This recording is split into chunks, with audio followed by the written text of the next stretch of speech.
Está no ar o Revista TST, o programa com os principais fatos e julgamentos do Tribunal Superior do Trabalho.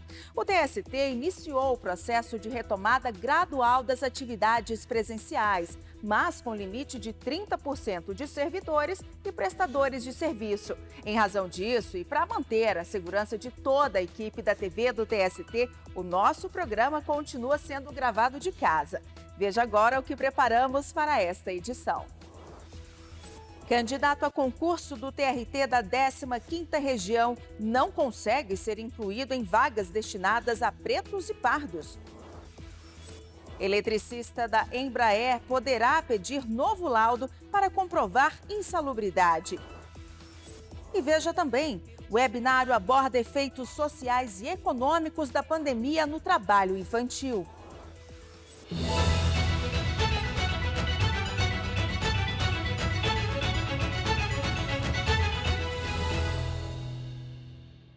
O órgão especial do TST negou o pedido de um candidato que pretendia ser incluído nas vagas destinadas a pretos e pardos no concurso para servidor do Tribunal Regional do Trabalho da 15ª Região em Campinas, São Paulo. Mais detalhes do caso com Luana Carvalho. Os critérios adotados pelo edital do concurso para a concorrência às vagas destinadas a pretos e pardos foram o da autodeclaração e o da heteroidentificação, quando uma comissão avalia as características visíveis do candidato. O edital exigia ainda a decisão unânime para excluir um concorrente do sistema de cotas. Foi justamente isso o que aconteceu com um candidato que, após ter o recurso administrativo negado, recorreu à Justiça do Trabalho. Mas o mandado de segurança impetrado pelo concorrente foi rejeitado pelo Tribunal Regional do Trabalho da 15ª Região em Campinas. Em recurso ao TST, ele sustentou que fora reconhecido como pardo na identidade militar e em atestados médicos juntados aos autos. Afirmou ainda que a mesma instituição examinadora, a Fundação Carlos Chagas, também havia o considerado apto a concorrer às vagas reservadas a candidatos negros em outros 2 concursos. O relator no órgão especial, ministro Lélio Bentes Corrêa, observou que o Supremo Tribunal Federal considerou legítima a utilização de critérios subsidiários de heteroidentificação, desde que respeitada a dignidade da pessoa humana e garantidos o contraditório e a ampla defesa. O Conselho Nacional de Justiça, na linha desse precedente, firmou o entendimento de que os efeitos da autodeclaração não são absolutos. Ainda segundo o relator, apesar da expressa previsão no edital, o candidato não questionou oportunamente o critério ou método nele definidos, deixando para apresentar a impugnação apenas quando a pretensão foi negada. O ministro lembrou também que as disposições do edital foram integralmente cumpridas pela banca examinadora e que foi dada a oportunidade ao candidato para o exercício do direito de defesa por meio de recurso administrativo. Todos os ministros seguiram o voto do relator. Dessa forma, o candidato não conseguiu ser incluído no processo de seleção em vagas destinadas a pessoas pretas e pardas. A seção 2 de dissídios individuais manteve a suspensão da CNH de um sócio que dificultava a execução de sentença. Os ministros da seção 2 de dissídios individuais enfatizaram que a suspensão da CNH é uma medida excepcional, mas com amparo no Código de Processo Civil. No caso, em julgamento, a carteira do empresário foi suspensa após diversas tentativas de executar a sentença em que a empresa de engenharia da qual ele é sócio foi condenada a indenizar o empregado. O Tribunal Regional do Trabalho da 9ª Região, no Paraná, manteve a sentença que determinou a suspensão e o recolhimento da CNH, com fundamento em jurisprudência que admite a medida quando o responsável por cumprir decisão judicial não apresenta proposta de acordo para saldar dívida trabalhista, não apresenta bens para penhora, nem informa o endereço atual. Segundo o TRT, a medida tem respaldo no artigo 139, inciso 4º, do Código de Processo Civil, que confere ao juiz poder para determinar todas as medidas coercitivas a fim de assegurar o cumprimento de ordem judicial. O empresário recorreu e o caso chegou ao Tribunal Superior do Trabalho. A relatora do recurso na SDI 2, ministra Adelaide Miranda Arantes, observou que o dispositivo do CPC, que fundamentou a decisão do regional, tem aplicação subsidiária ao direito processual do trabalho. A relatora reconheceu que a adoção de medida atípica, como a apreensão da CNH, exige cautela na aplicação e que devem ser observados alguns pressupostos, como os critérios de proporcionalidade, razoabilidade e legalidade. Mas acrescentou que no processo o ato de suspender a carteira teve fundamento especialmente na conduta do empresário de não fornecer endereço correto para ser localizado. A decisão foi unânime. E depois do intervalo, vamos fazer um giro pelas turmas do TST e conferir julgamentos de destaque.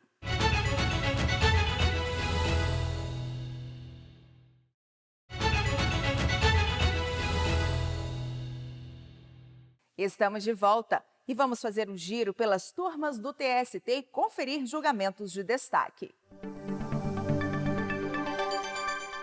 Eu começo o nosso giro com uma decisão da quarta turma. Uma fábrica de fogões vai ter de pagar R$30 mil de indenização por danos morais e estéticos a uma operadora de máquinas. A profissional perdeu parte do dedo em um acidente de trabalho. A empregada operava uma prensa manual com acionamento por pedal no chão quando perdeu parte do dedo indicador esquerdo e ficou parcialmente incapacitada para o trabalho. Depois do ocorrido, a empresa trocou todas as máquinas manuais por automáticas, a fim de evitar novos acidentes. A fábrica sustentou que o acidente ocorreu por culpa exclusiva da operadora, que teria acionado sozinha a máquina sem atenção às regras de segurança. O Tribunal Regional do Trabalho da 2ª Região alterou a decisão de primeiro grau e aumentou o valor da indenização por danos moral e estético de R$20 mil para R$50 mil. O relator do recurso de revista da indústria na quarta turma do TST, ministro Caputo Bastos, observou que tanto a Constituição da República quanto o Código Civil preconizam que a reparação deve ser proporcional ao dano sofrido pela vítima e considerou que a proporcionalidade não foi observada pelo TRT. Conforme o relator, em casos semelhantes, o valor de compensação dos danos moral e estético foi fixado em valores inferiores ao arbitrado pelo Tribunal Regional e arbitrou o valor do dano moral em R$20 mil e do dano estético em R$10 mil. A decisão foi unânime. Um eletricista da Embraer poderá pedir novo laudo para comprovar insalubridade. A terceira turma entendeu que o empregado teve a defesa prejudicada porque o documento que fundamentou a ação não tinha a medição dos agentes insalubres no local de trabalho. Na reclamação trabalhista, o eletricista montador de aviões contou que trabalhava exposto à inalação de componentes químicos pesados e pediu o adicional de insalubridade. Mas o pedido foi negado pelo juízo de primeiro grau, pois o laudo elaborado pelo perito atestava que a exposição estava dentro dos limites legais. O empregado recorreu ao Tribunal Regional do Trabalho da 15ª Região, em Campinas, São Paulo, alegando que as conclusões do perito tiveram base apenas em dados fornecidos pela Embraer. No entanto, o pedido também foi negado pelo TRT, que entendeu que não houve prejuízo à defesa e que o empregado não trabalhava exposto a chumbo e estanho, pois atuava apenas construindo a fiação das aeronaves. O eletricista, então, recorreu ao Tribunal Superior do Trabalho. O relator do caso na terceira turma, ministro Agra Belmonte, explicou que a rejeição do pedido de produção de nova prova por não ter sido realizada no local caracteriza cerceamento do direito de defesa do empregado. Dessa forma, os ministros, por unanimidade, determinaram o retorno do processo ao juízo de primeiro grau para que seja reaberta a instrução e seja feito novo laudo pericial. E eu encerro o giro de notícias com a oitava turma, que condenou até o Centro de Contatos de Palmas, no Tocantins, a indenizar uma operadora de telefonia. A empresa limitava o tempo que a empregada tinha para ir ao banheiro. Na reclamação trabalhista, a operadora contou que o tempo para ir ao banheiro era limitado a no máximo 5 minutos. Quem saía tinha que apertar uma tecla no sistema de informática que informava o supervisor. Quando alguém ultrapassava o limite, o programa mostrava a mensagem "pausa estourada" em vermelho na tela do monitor. A empresa alegou que não havia punição, mas a empregada disse que o método era constrangedor. O juízo de primeiro grau aceitou o pedido de indenização por danos morais feito pela trabalhadora. A decisão foi mantida pelo Tribunal Regional do Trabalho da 10ª Região, que abrange Distrito Federal e Tocantins. Para o TRT, o conjunto de provas demonstrou a prática abusiva. O regional fixou indenização no valor de R$10 mil.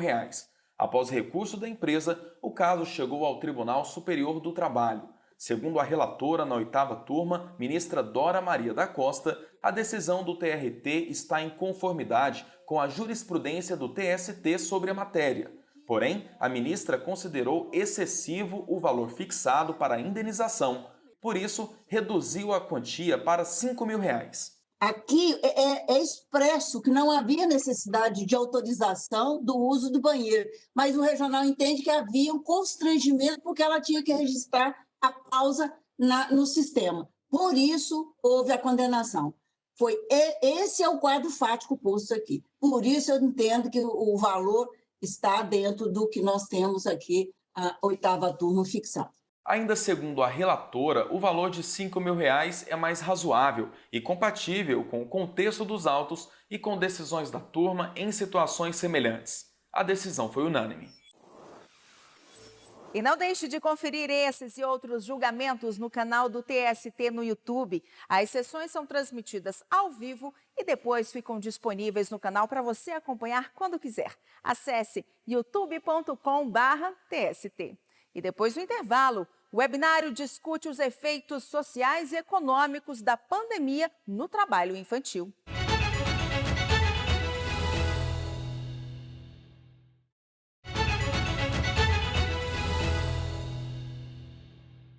Estamos de volta com o Revista TST.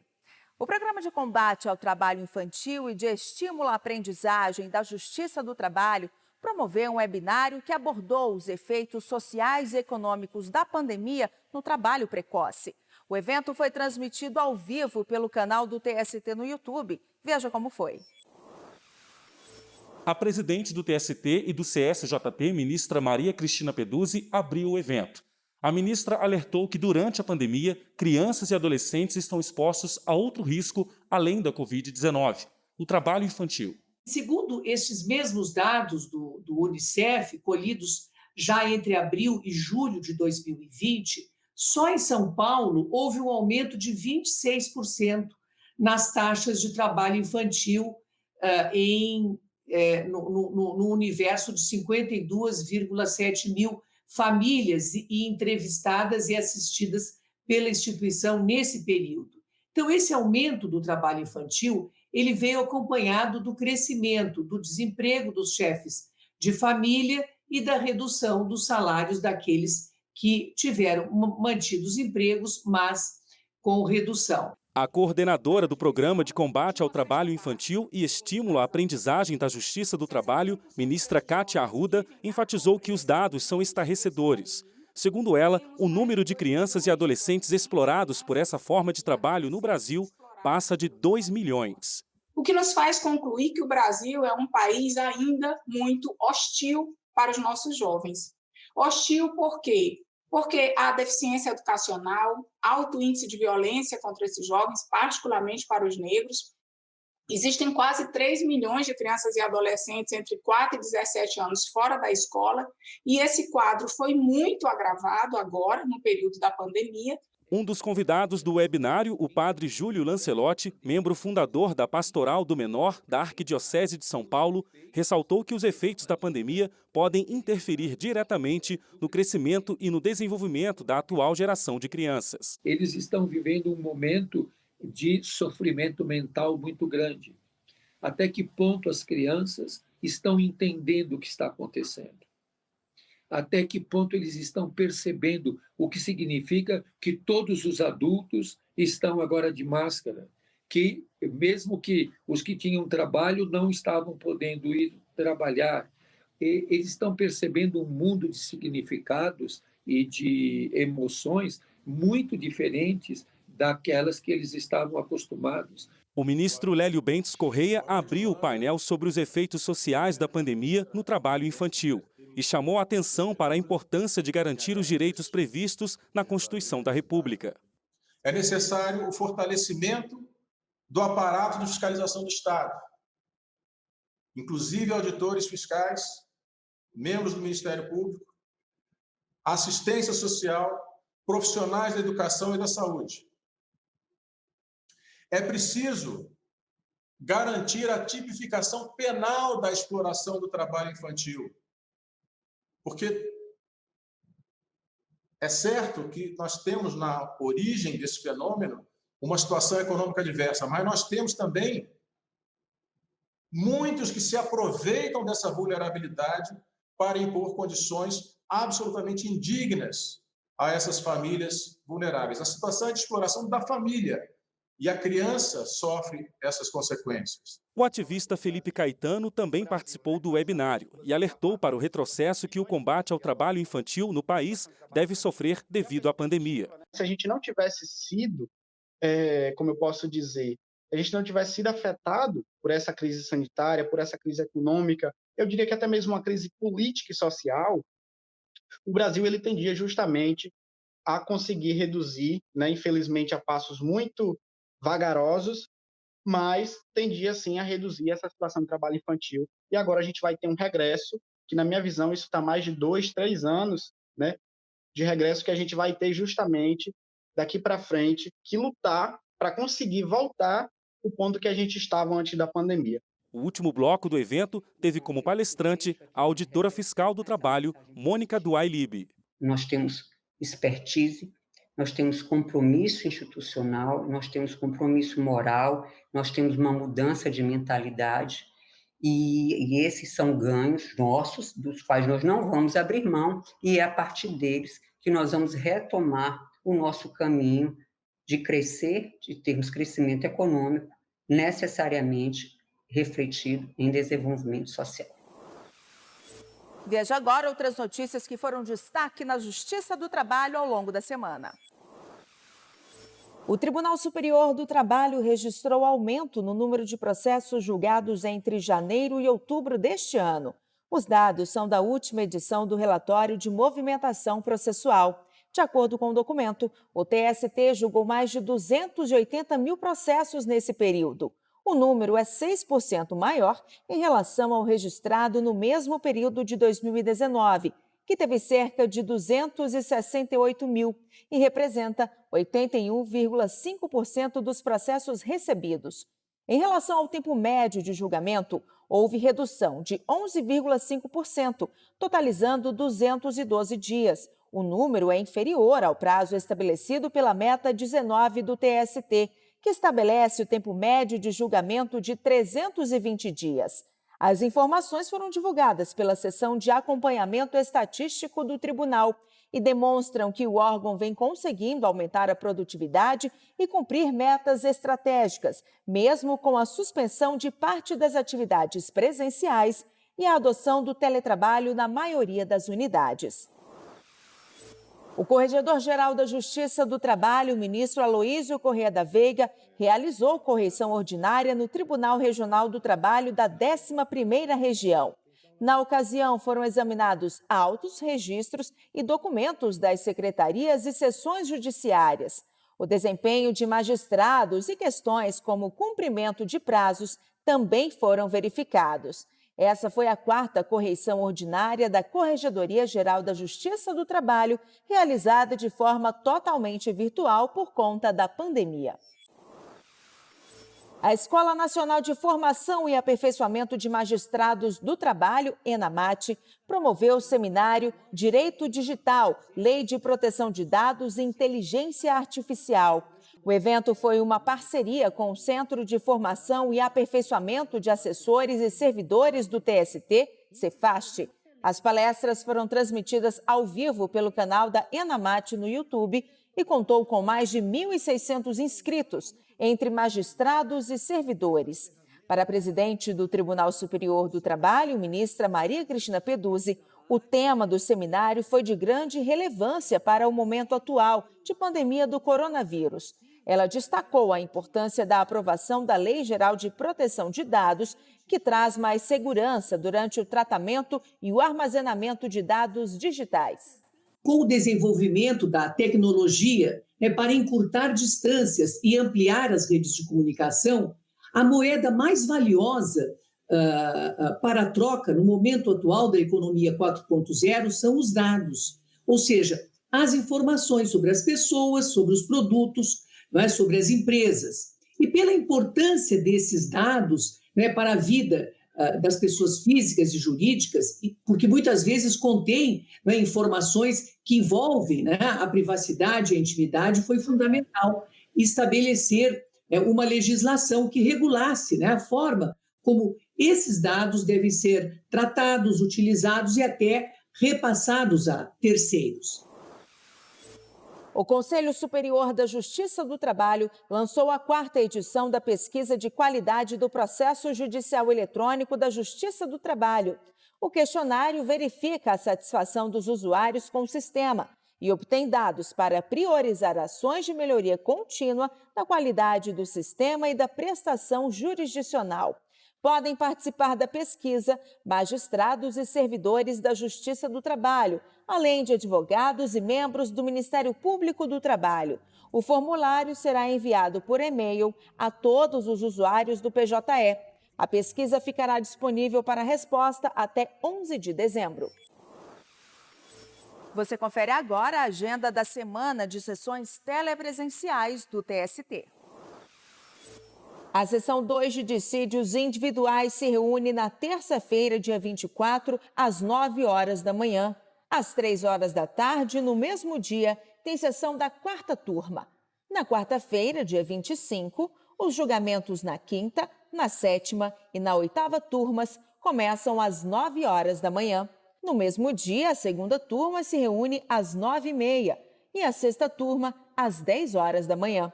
A 1ª e a 3ª turmas têm sessão às 2 horas da tarde. E na quinta-feira, dia 26, a sessão 1 de dissídios individuais se reúne às 9 horas da manhã.